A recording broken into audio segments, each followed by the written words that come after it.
to the VET S.O.S podcast. Remember, don't drown in the sea of transition. Grab the VET S.O.S lifeline. VET S.O.S is brought to you by the Who You Know Network and is a proud member of the Parade Deck community. Today, we're sitting down with Christian Echeverri, Director of Outreach for Best Military Resumes and Hire Valor. Looking forward to learning more about these organizations and how they're helping our community with the job search. Here, as always, with Keith. Keith, how you doing today? I'm living the dream, brother. How you doing? And it's a beautiful day, beautiful day. Just glad my voice is all right. Apparently the CPAP didn't work too well last night, so I woke up with a sore throat, so I know I was snoring all night. Dang. I haven't got me one of them fancy things yet. Oh yeah, man. I'll tell you what, once I started using it, I'm one of those diehards that use it every night. Otherwise I can feel it. So yeah. All right, well, let's jump in the intro here. We got Christian. He's a Navy veteran of 23 and a half years, first-generation American from Florida with Colombian roots. Has had 7 deployments to include Asia, Europe, Baltic, Horn of Africa. He currently the Director of Outreach for Best Military Resume and Hire Valor, a veteran advocate, and a career coach. How you doing today, Christian? Doing great. Thanks for having me. Man, we're so happy you joined us today. Can't wait to get into the whole story and what's going on with these organizations. But before we do that, man, let's talk transition. How'd your transition go?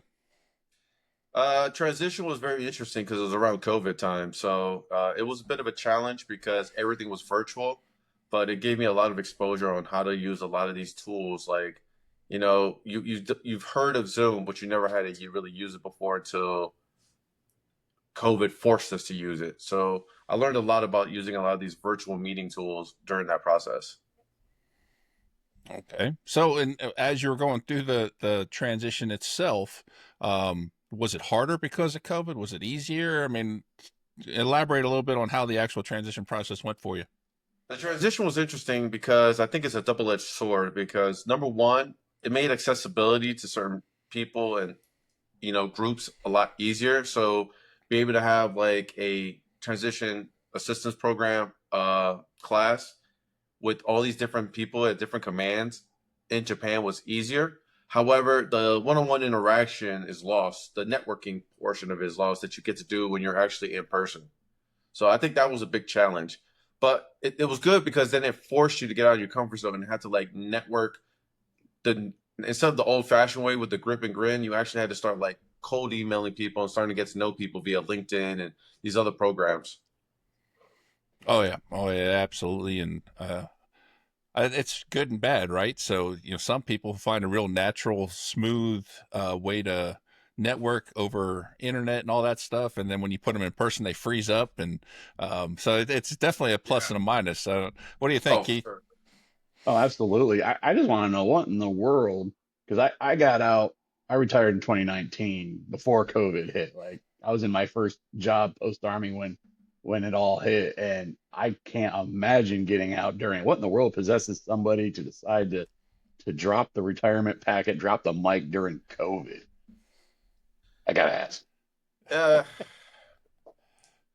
Long story short, I just didn't have the passion for it anymore. Like I wanted to chase a star, like the next rank, but I was like, I think not only was the COVID shutting down the world showed me a lot, but then there was the shutdown with being in the military.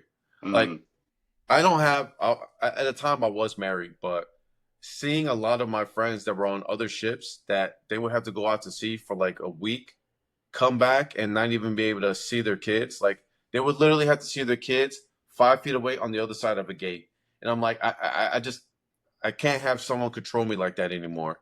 And then on top of that, it's just I started losing the passion for being in the Navy and a lot of the things that, I wanted to. At one point, I loved it. At one point, I was doing it for a check. And then that's why I was like, yeah, I'm done.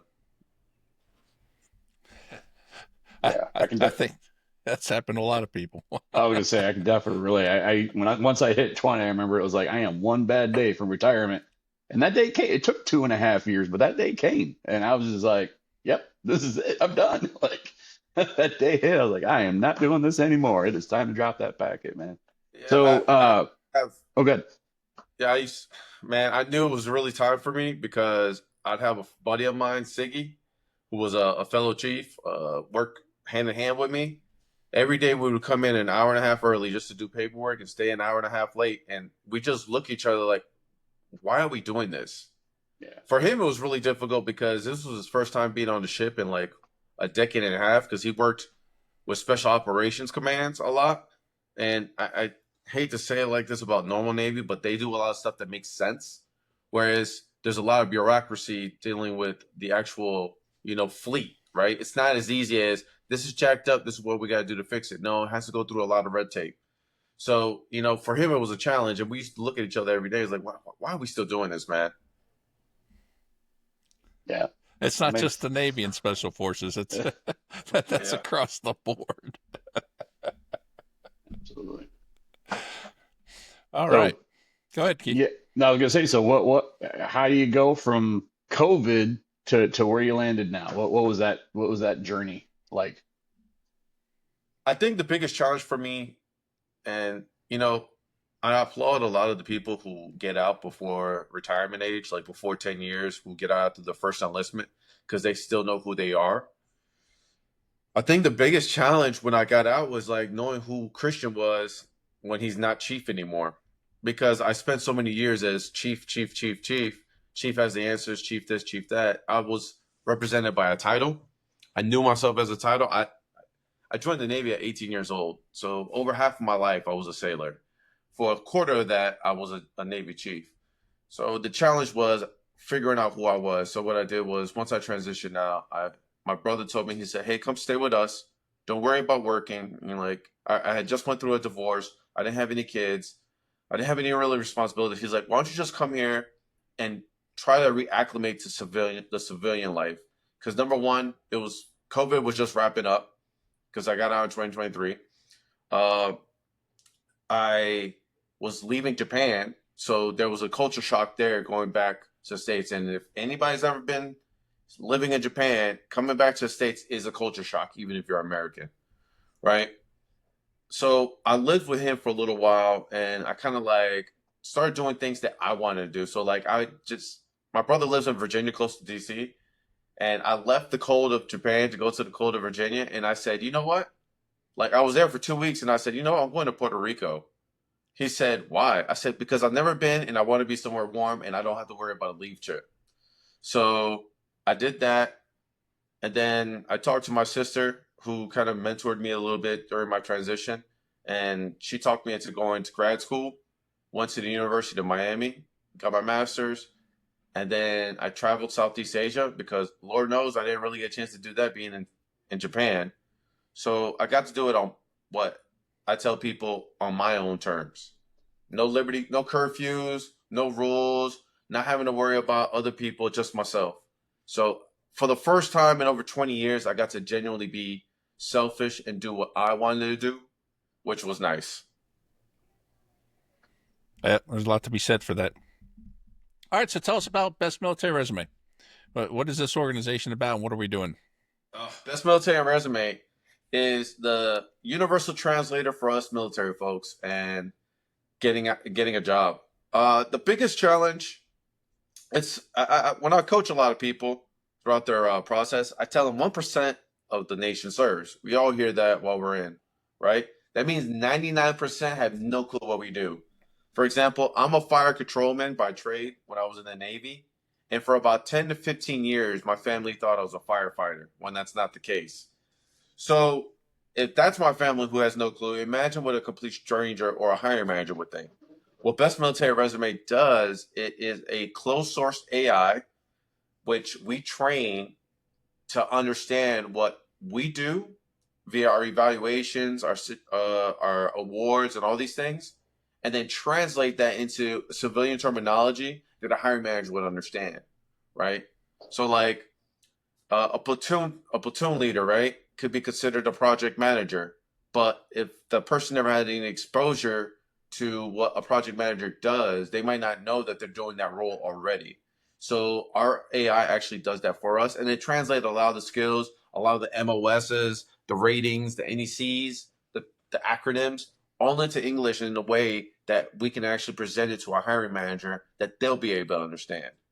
The great thing about our AI is what we call the career toolkit. So You create your master resume, which you put your whole military history into, and then you find a job, a URL, and then it syncs up that URL job description and pulls all the information from your military career to match that job description, and then creates the resume based on that.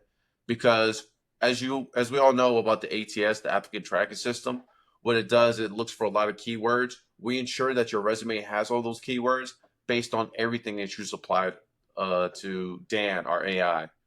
The other great thing is why we call it a career toolkit is because it also creates a elevator pitch. There's an elevator pitch generator, which is really important because honestly, until you're about to get out the military, you don't even know what an elevator pitch is, right? So it creates a 30-second one and a 60-second one. We use those specifically whenever I'm coaching anybody is use the 30-second one to kind of be like the one that you use when you do in-person, like when you go to a career fair and stuff like that, because it's a little bit easier to remember. The 60-second one is great, so that way you can just copy and paste it and send it to somebody when they say, hey, tell me about yourself. Because I know one of my first interviews before I started working for Best Military Resume was as a government contractor, and they said, tell me about yourself. And I thought they were like, wanting to know about Christian, not what Christian brought to the table. So that's why elevator pitches are important. And then we also have a LinkedIn optimization tool, which takes the information from your master resume and then implements it into your LinkedIn. If anybody accesses my LinkedIn, mine is used. I use the LinkedIn optimization tool from our website to create it. All right. Yeah. I mean, AI is doing some amazing things right now. And It is. I love to see all the different ways we're using it within our community.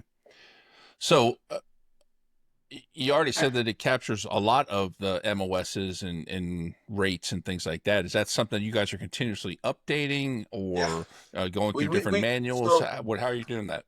yeah, so that's a great question. So our CEO and founder, Brad, he actually updates it himself on a pretty regular basis. What happens is there's open source and closed source. Open source is basically your ChatGPT, your Groks, your stuff like that. Basically, it just accesses the internet and whatever people put into it, it learns. So, but sometimes that stuff can be outdated. For example, a friend of my brother actually was trying to look up some information about the Navy, and I was helping him. But when we asked ChatGPT, it referenced a naval instruction from 2008, right? So it's not always pinpoint accurate when it comes to military terminology and stuff like that. Whereas a closed source is not accessible to everybody, but it has to be taught, which is what we do. So whenever there's new things, like for example, if there's things that come up with the Space Force, we put it in there so that way it can understand the Space Force terminology, what it uses, and stuff like that. So we actually teach it pretty regularly. What do you think, Keith? Is this taking over the world? Oh, absolutely. But it's because we want it to. So I'm kind of embedded in a lot of the AI world as well. And one of the big things are concerned about is hallucinations and bias and that sort of thing. So I'm just curious, have you folks ran into that at all? How have you combated that? So somebody puts in that they were a cook, and the resume gets spit out that they're like a 3-star Michelin chef like Dave Ramsey doing something crazy, like cooking for the president or something, like chef. I forget that guy's name, but anyway, yeah. So what our AI model does, it basically it doesn't it basically translate it. So you still have to like update it, but it gets you 80 to 90% of the way there. Because the problem we came across, Brad came across this problem, I came across this problem. There is a lot of great, organizations that will help you with your resume, but sometimes they're not very accurate to who you are. I remember one nonprofit that's well known and used by a lot of veterans. I was a technician, I was a program manager, project manager, but they basically said I was a system administrator in an IT. And I'm like, this is not what I did. And the worst part was because I was in Japan, it took me 2 weeks just to get a resume that I really couldn't use. The great thing about ours is that it's accessible anytime, whenever. So it's great for people in Europe and Japan because a lot of these resources that military veterans use or transitioning veterans use, they're in the States. So if you're like in Japan, Germany, the time zone difference can be a huge lag, whereas our AI will let you have your resume instantaneously. Now, to answer the question about being able to like make sure it's accurate, you still have to take a look at it. But like I said, it's 80 to 90% there, because I've seen other people use AI models or professional resume writers, and unfortunately, it just gives you a list of duty stations. It doesn't give you any actionable items. There's too many times where I've seen people had their resume saying, station in Norfolk, Virginia, in charge of 40 sailors and $300 million worth of equipment. I'm like, all right, bro, cool. What did you do? And then they say, well, that's what I did. I'm like, no, that was your responsibility. What did you do? Because that's the first thing an interviewer is going to ask you. What did you do? Did you make anything more efficient? Did you save the Navy money? Did you meet deadlines early? You know, these are the actionable items that they expect. I explain to everybody, and this is my favorite way to explain it, because everyone can get a sports reference, no matter if you're into sports or not. Your resume is your personal stat sheet, right? Just like the old baseball cards, you used to look on the back and see your batting average and your runs and stuff like that. Your resume is your stat sheet. It tells you all the highlights and cool things and amazing things that you did while you were in the military.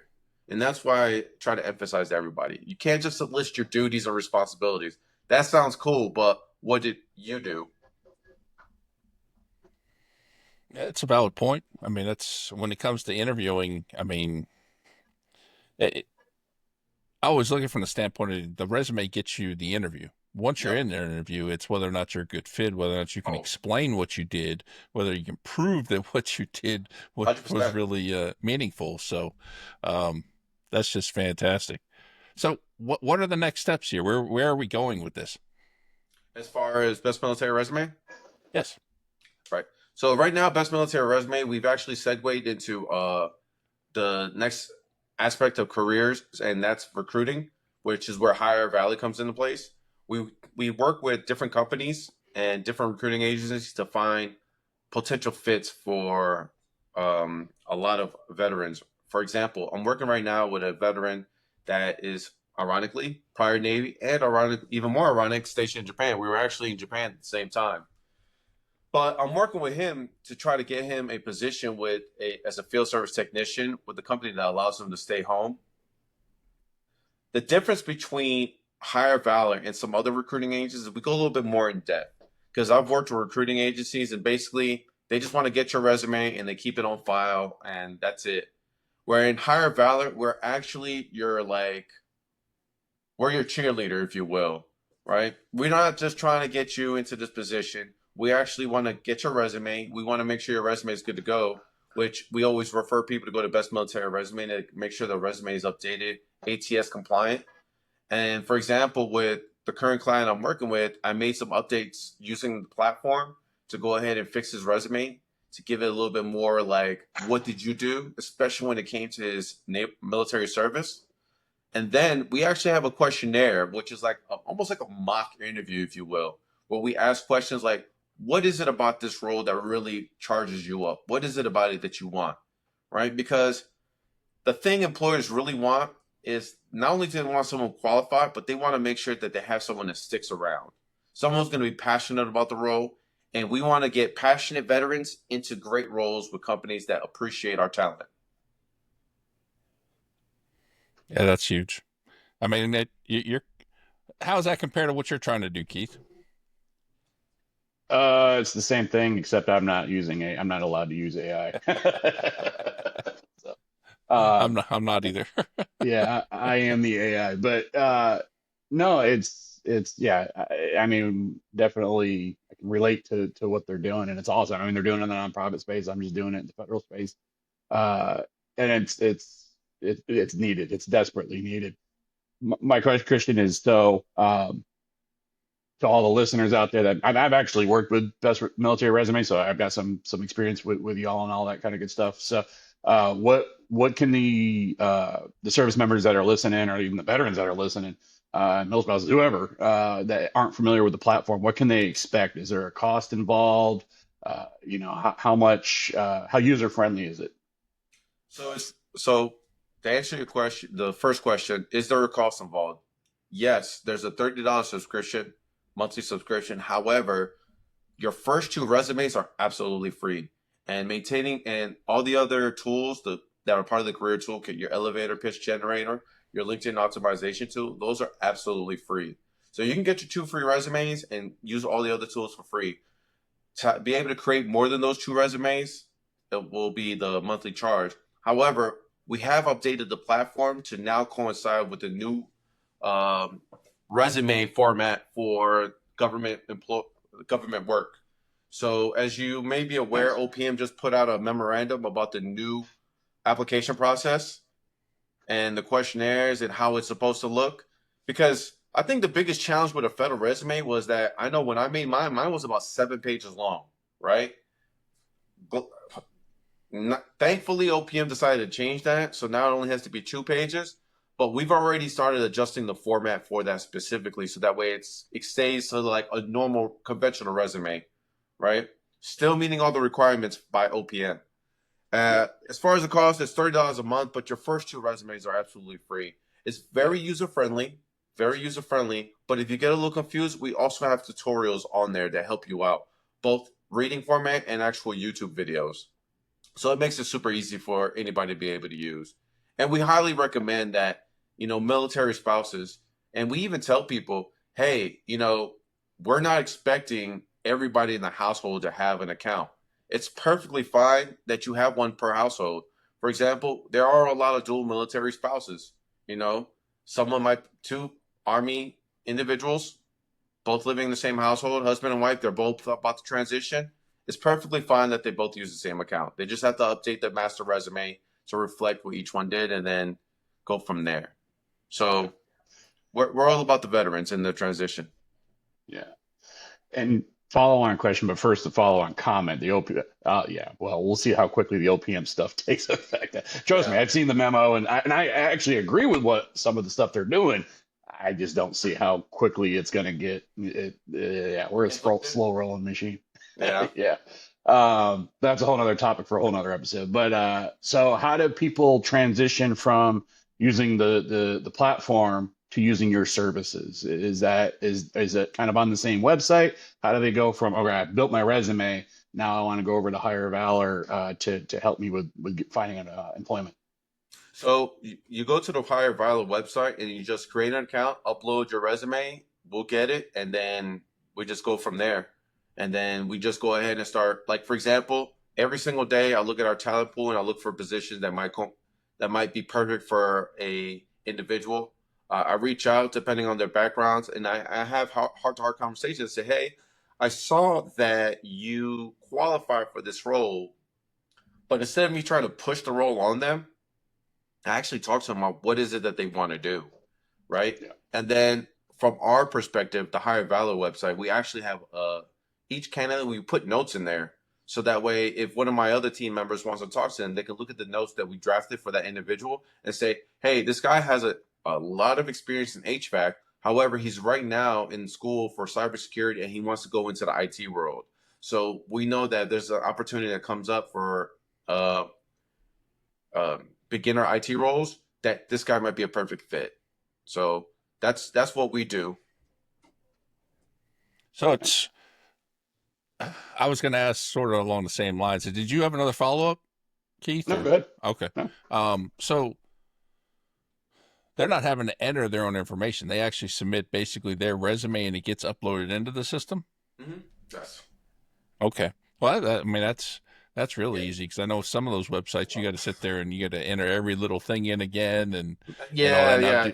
Do you have the opportunity to go in and make some changes, or how does that work if maybe it just kind of like you were using the example earlier about how the other resume you had gotten didn't reflect what you truly did? What if you feel the same way when it pops out of the AI? Is there a way to go in and change those things? So when you're going on Best Military Resume, you can actually download your resume and then you can edit it on your computer as you see fit. As far as Hire Valor, because I know exactly what you're talking about. I think the website is it Monday, not Monday.com. I forgot what website it is that a lot of companies use for screening applicants. They ask you to upload your resume and then they ask you to actually put in your whole history. I'm like, what was the point of putting in my resume? So with Hire Valor, we made sure that you upload your resume, it gets put into the system like that. Now, obviously, you're gonna have to put a little bit of information in, but it's nothing like some of these other websites that require you to put everything in all over again. With Hire Valor, once you have it, we have access. Then we can take a look at it, and then see you as a potential client, part of our talent pool. I know, like when I was going through the job searching process, if I saw a website that required me to input all of my resume information again, I just hit the X button on the tab. What sort of challenges have you seen on the Hire Valor side with placing service members, transitioning service members, veterans, but especially the TSMs, in the fact that you know remote work is becoming less and less, but people still want it, right? And the pendulum is swinging the other way, where the companies seem to be more in control. In fact, I read a Wall Street Journal article just this week. It was talking about some companies are flat out putting in their job announcements, expect to work 60 hours a week minimum. Like they're just being brutally honest. What challenges have you had with this ongoing recent shift with the service members that are they willing to? I mean, we work 60 hours a week anyway, so is it no skin off our teeth, or are you getting having some difficulties finding places for people? Right now, I think the biggest challenge. So the first things first is whenever we get a new job into our system, it gets screened, right? But then there are other questions that I have to ask because I'm a firm believer that if you get asked two or more questions and your answer is I don't know, then you lose a lot of your credibility. So I always try to be as transparent as possible. So I try to get as much information because I try to put myself in the shoes of every single applicant, right? I was transitioning out as well, and there's things I'm going to want to know, and then things that did not apply to me that I still need to understand. Like for example, when I transitioned out, I was single, no kids, no dependents. However, that's not always the case with a lot of people transition out. They transition out with a wife or a spouse or children, and they have to think about them. So I asked a question. I said, "Hey, what about dental, medical, stuff like that? Remote. We have on the Hire Valor website, it asks, hey, do you want to work remote? Hey, are you willing to move? So that way we're as transparent as possible in knowing. And before anything, like it doesn't matter how much of a great fit you are for a role. When we contact the individual, before we even talk to them about, we say, hey, we found this role that you might be good for, but we'd like to have a talk with you. And normally for me, for example, I like to have a video conference talk before it's just email because I like to have that one-on-one conversation opportunity. So that way we can have that, rapport built. And because I'll be your advocate, but I need to know what it is that you want, what you're willing to move on, and what you're not willing to budge. So I had to have those conversations, so that way Yeah. I don't just go because I want it to be a seamless fit. It's not always going to be a 10 out of 10, but my goal is to get at least a 7 or 8 out of a 10 for the company and for the individual. Yeah. That's awesome. I mean, the personalized approach and making sure they're a good fit for the nature of the work, right? And the culture of the company and whatever else it might be. So yeah, because no. our name is valuable to us, right? It's not about a paycheck, it's not about a dollar sign. It's about I want to make sure that even though we might put a veteran in a role and maybe they don't like it, I want them to know that, hey, you know what? Hire Valor took care of us. Best Military Resume took care of us. And their process was seamless. Obviously, I won't know everything about a company because there's always the day-to-day. Like, everybody wants to work for Amazon, but then you talk to half the veterans that work for Amazon, they'll be like this, oh my God, it was just like being back in the military, but worse. Or other half will say, this is the best job I've ever had since I got out the military. So it really depends. The culture is always a thing, and it's always localized. Yeah, absolutely. All right, Sean, I think we're at time, man. Yeah, they go quick. So, all right, Christian. So 2 more questions, and then to close this out. So first, you deal with a lot of veterans, especially in the Hire Valor side, finding employment. Veterans who think that their security clearance is a golden ticket, and then veterans who think their military experience is worthless. Which group is more exhausting to coach? And then second question, how do people get in touch with you? So the security clearance one is, I think the biggest one to approach, because just like it might be quote unquote golden, the biggest. I'll be blunt. People with secret clearances think Please that do. they deserve a six-figure, $150,000 job because they have a secret clearance. At one Preach. point, it was like that, but not anymore, right? So that's the biggest challenge, because sometimes the people who get those clearances, they don't normally leave their jobs. So the job market is not really there. You know, for example, if I got out the military and I had a CI poly, there's not a lot of people with CI polys, so they take care of them, and then they don't want to leave their jobs unless they go contracting. So I normally tell people, I say, hey, your best route is to be a contractor first, because that can segue you into a permanent role as a government employee. But just to be perfectly honest and transparent, just like there's not a lot of people with those high level clearances, that means there's not a lot of those roles available either. You know, you get this 25-year-old who got out of the Navy, who was a CTN, who's now working for NSA, and he's going to be there for the next 20 years because why not? Yeah. So 100%. Yeah, great answer and brutally honest. Yeah, I appreciate the transparency and honesty. I mean, I think that's the best thing about veterans, is you could be a little bit more brutally honest than like with most. Absolutely. Yeah. Yep. All right. So how do people get in touch with you? How do people get in touch with the organizations? Yeah, so you can get in touch with me and the organization via our email, outreach@bestmilitaryresume.com. And you can follow us and Hire Valor. You can also follow us on Facebook and Instagram, Hire Valor and Best Military Resume. We're right on there. We're constantly posting jobs and always putting out information for not only just to be able to get you into a specific role, but different tools that you can use to be able to enhance yourself. We're firm believers. We're all one team, right? You know, it doesn't matter the organization, hiring vets, recruit military, Best Military Resume, USO. If there's good content and good information for our community, we have to put it out, and we firmly believe that. You know, it's one, like when we were in the military, it was one team, one fight. Now it's one team, one goal. Nice. Well put. So yeah, you heard it here, folks. You know, if you're transitioning or even just looking for a job and you're already out, kind of thing, you know, hit these organizations up. They're going to help you out. They're going to give it to you brutal, but they're going to make sure you land in the right spot. So thank you so much, Christian, for coming on the show. It was absolutely great having you. Yeah, our pleasure, man. We'll have to bring you back on to have some more of those other conversations that are total pivots, like all federal employment and that kind of stuff. Absolutely. I'd love to have those. I look forward to it.